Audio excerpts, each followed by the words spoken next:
Anyway, so the Red Room takeover started somewhat. The preliminary part, I not mind it. I don't mind the Restoria protocols. It's not great, you know.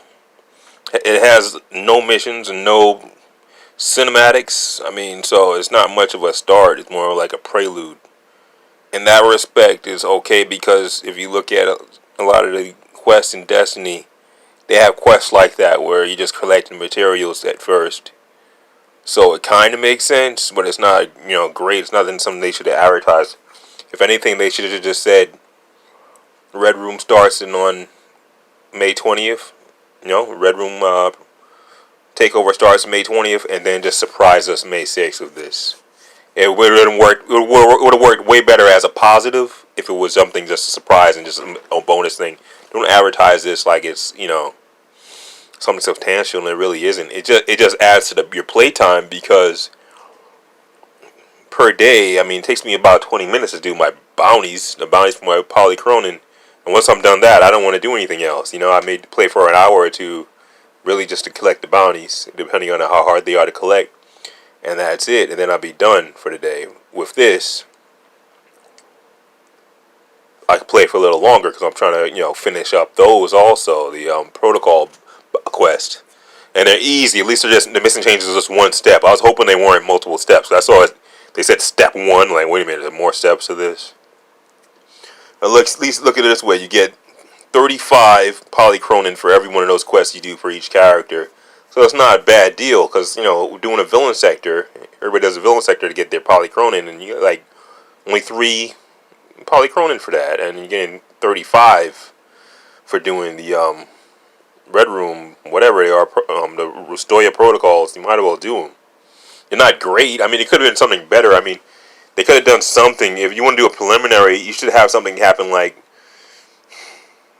the Chimera gets invaded or something by Berserk droids or something like that.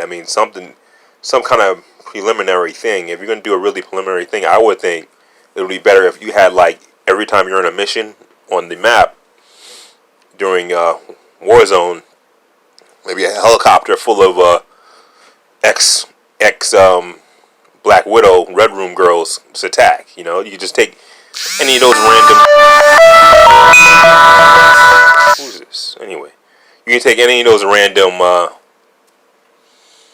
random female troopers you have in the shield base in the Pacific Northwest, and just take them and make them be Black Widow troops, and make them just use Black Widow's guns, and do something like that. Make like 4 of them jump out of a helicopter and just attack you randomly.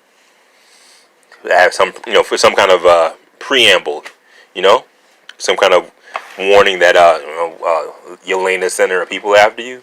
Something like that could happen, and you get a bonus. You get bonus upgrade modules if you do that. If you beat them, or if they get away, they may escape. Kind of like the cargo bot.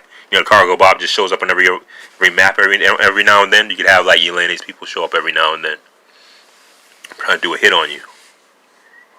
And the cool thing they could do is maybe if they knock you down, right? If they damage you enough to cause you to be downed, you lose about 20 of those Restoria protocol chips. So it's like a war of attrition. And your best interest to take them out and not lose any chips, because if you get down, you lose 20 chips. So it sets you back a lot.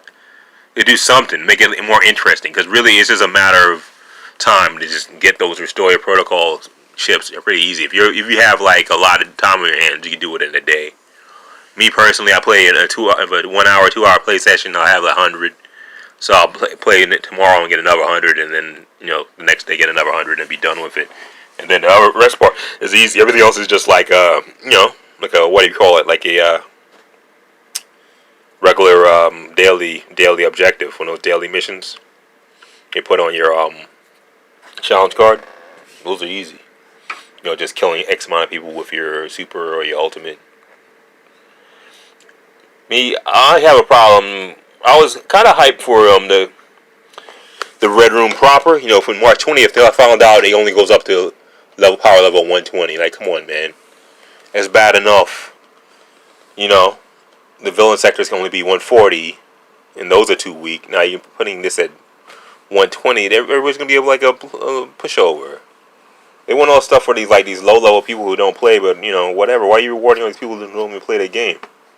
From level 0 to 120. How could you possibly not get to 120 yet?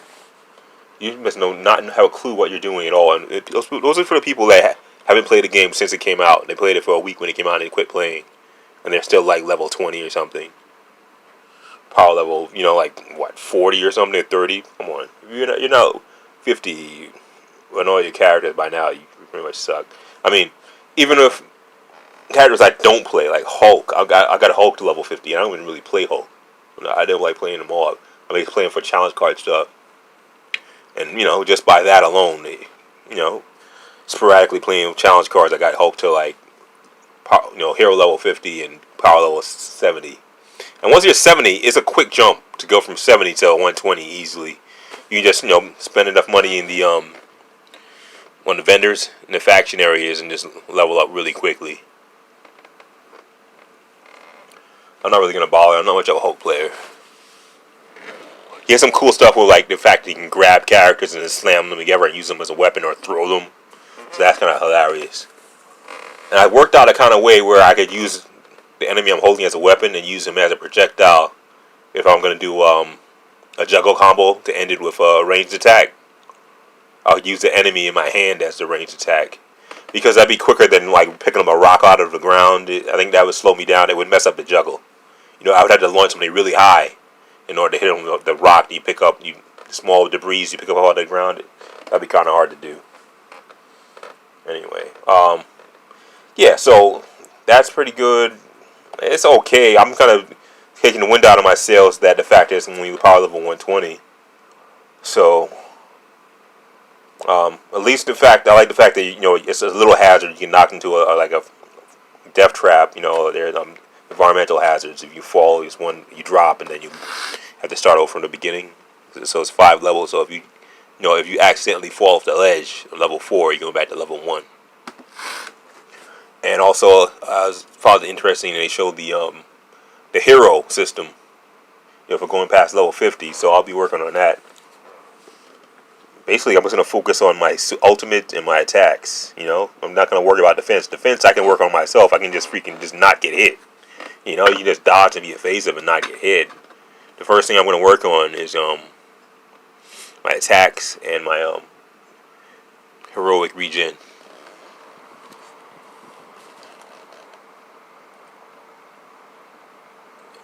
And luckily, we're not going to have a big waiting period, a big gap after this Red Room takeover. Next month is the Cosmic Cube. That's what I'm looking forward to. And hopefully, finally, we can get the Omega level threat either at the end of this month or the beginning of June. The beginning of June. It's most likely going to be the beginning of June. Because if it was going to be in this month, they would have said so. And look at this way. There's already been one patch earlier this month. Now, the second patch is coming. That's going to give us the champion system. The champion system, that's a good patch. So that's another patch. So if it was 2 weeks between each patch, that means 2 weeks after that patch, this is coming in Tuesday, is going to be the patch that gives you Omega level threat. And 2 weeks after that, it's going to be like beginning of June. Well, yeah, it's going to be beginning of June. That's around the 18th. 2 weeks, it's going to be, June 1st. Yeah, that's the day after Memorial Day. So we may have to wait till freaking June 3rd because, because Memorial Day, and they're not going to be in the office on Monday, so it'd be a little time for them to come back, and then after that, we'll get the damn patch. They're working at home, even though they are working from home, but they'll still pull away to say they can't put it out on Tuesday, most likely. Tuesday, June 1st, it's going to be probably Thursday, June 3rd. So that's pretty much it, man. I'm still enjoying the game. I like playing Hawkeye. Hawkeye's cool, and as for the new costume, I'm not a real fan of that costume, but I'm not a fan of MCU Hawkeye, period. Even if he looked like Jeremy Renner, I still wouldn't want that skin. It doesn't matter, because here's the thing. Even if they change his costume, people are just complain just to complain. So even they had changed his hair, and his hair looked exactly like Jeremy Renner says, looking at MCU, they was all complaining, oh, his face isn't like Jeremy Renner, so it's messed up. That's the next thing they're going to say. They changed the costume. The costume was 100% what the costume was supposed to be in the MCU movie. That's what they promised. They didn't promise anything about changing their hair or changing their faces. Because that's the next thing you do. They go, oh, well, how come you make a new face? How come they make his face look like the character? Because that's what they were done. They was bitching about the Black Widow costume, the Black Widow MCU costume, saying, how come it doesn't have the same hairdo as Scarlett Johansson in the movie? If they did the movie hairdo, they would automatically say, how come her face is like Scarlett Johansson? How come they change their face model? They're never satisfied. No matter what they do, you can't win. So they might as well not change their hair. Their hair exactly the way it is. They said they're giving you a costume. They said they're changing their whole model. Their hair looks how it looks. It's red. At least it's red, okay? At least she's still a redhead. So I'm complaining. I mean, so I don't have a problem with it. I did buy that Black Widow costume, the MCU costume, but I kind of like the Liquidator costume better. As far as a stylish costume, a cool costume that fits her personality. I like the Liquidator one. It's cool because it's sleeveless, so that's more original than her MCU costume. Her MCU costume is great, right? It's alright. It's serviceable, but it's pretty safe. It's a basic black leather outfit or whatever. I got it, but I use it a little bit, but I'm still going back to Liquidator because I kind of prefer that one. Yeah, so everything else in the game is decent. It's good. I enjoyed playing, it's Future Imperfect, and I'm still playing the missions. And then also it's good that you get the villain sector, the Maestro villain sectors. That adds a lot of new life into the game. I'll tell you that much. And I didn't really care about the Tachyon Anomaly. I kind of didn't object to it, but I wasn't really looking forward to it because I didn't really care about ever, playing as for the same character. But I didn't really mind it when we were doing it. It was add a little wrinkle to the game, but it's still fun playing co-op no matter what. Even if they are playing the same character as you or whatever, or there's three of the same character on the screen. It doesn't really matter to me. I mean, co-op is co-op. But it could end up a little broken if we're doing a raid. If everybody has like 4 Kamalas and they have infinite heal, there's 4 heals and they keep healing each other. It'd be crazy. That's probably why they don't want to do it permanently. They do it like temporarily as an event. That's fine.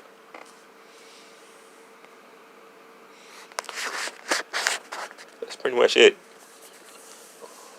You can like, comment, and subscribe as Avengers turns.